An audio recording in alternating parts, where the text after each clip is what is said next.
Are you taking the right risks?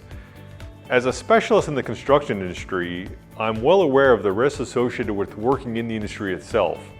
It is imperative that the construction company and their owners are aware of the types of risks out there and they pay proper attention to them.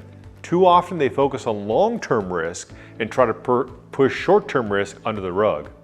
As risks in construction, they become greater and mitigation becomes more expensive, even if they're minor issues, and they become have a significant impact on the project budget and schedule.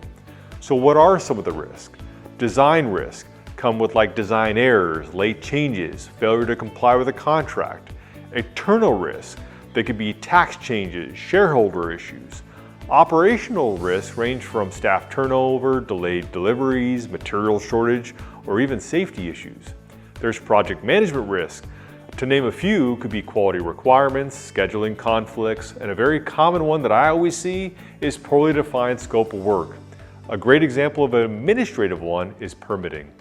Managing all these risks is about identifying the problems before they happen and find solutions. Remember, you can't prevent every issue, but having contingency plans can seriously help your team with their project's performance. Hey, thanks for watching. Come back each week for new videos. Make sure to hit the subscribe button so you don't miss any of our educational content.